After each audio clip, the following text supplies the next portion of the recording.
ಒಬ್ಬ ಸಾಮಾನ್ಯ ಹುಡುಗ ಒಂದು ದಿನ ಇಡೀ ವಿಶ್ವದ ಭವಿಷ್ಯವನ್ನ ತನ್ನ ಕೈಯಲ್ಲಿ ಹಿಡಿಯಬೇಕಾಯಿತು ಅಂದ್ರೆ ನಂಬ್ತೀರಾ?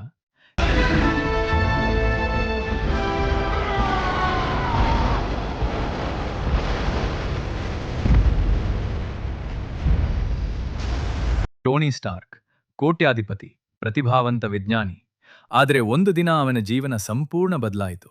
ಶತ್ರುಗಳ ಕೈಗೆ ಸಿಕ್ಕಿದ ಅವನು ತನ್ನ ಬುದ್ಧಿಶಕ್ತಿಯಿಂದ ಮೊದಲ ಐರನ್ ಮ್ಯಾನ್ ಸೂಟ್ ತಯಾರಿಸಿ ಅಲ್ಲಿಂದ ತಪ್ಪಿಸಿಕೊಂಡ.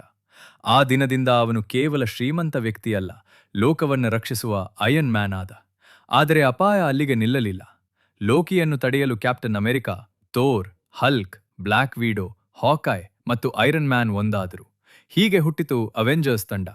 ಆದರೆ ಎಲ್ಲಕ್ಕಿಂತ ದೊಡ್ಡ ಅಪಾಯ ಬಂದದ್ದು ಥಾನೋಸ್ ಎಂಬವ. ಅವನ ಗುರಿ ಒಂದೇ: ಇನ್ಫಿನಿಟಿ ಸ್ಟೋನ್ ಸಂಗ್ರಹಿಸಿ ಬ್ರಹ್ಮಾಂಡದ ಅರ್ಧ ಜನರನ್ನ ಅಳಿಸುವುದು. ಒಂದು ಕ್ಷಣದಲ್ಲಿ ಕೋಟ್ಯಾಂತರ ಜನರು ಧೂಳಾಗಿ ಮಾಯವಾದರು. ಆದರೆ 5 ವರ್ಷಗಳ ನಂತರ ಅವೆಂಜರ್ಸ್ ಮತ್ತೆ ಒಟ್ಟಾದರು. ಕೊನೆಯ ಯುದ್ಧದಲ್ಲಿ ಟೋನಿ ಸ್ಟಾರ್ಕ್ ಇನ್ಫಿನಿಟಿ ಸ್ಟೋನ್ಸ್ ಅನ್ನು ತನ್ನ ಕೈಯಲ್ಲಿ ಹಿಡಿದು ಹೇಳಿದ, I am iron man.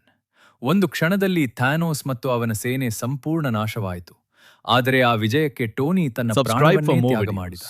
Super hero ಅಂದ್ರೆ ಕೇವಲ ಶಕ್ತಿಯಲ್ಲ, ಇತರರಿಗಾಗಿ ತನ್ನನ್ನೇ ತ್ಯಾಗ ಮಾಡುವ ಧೈರ್ಯ.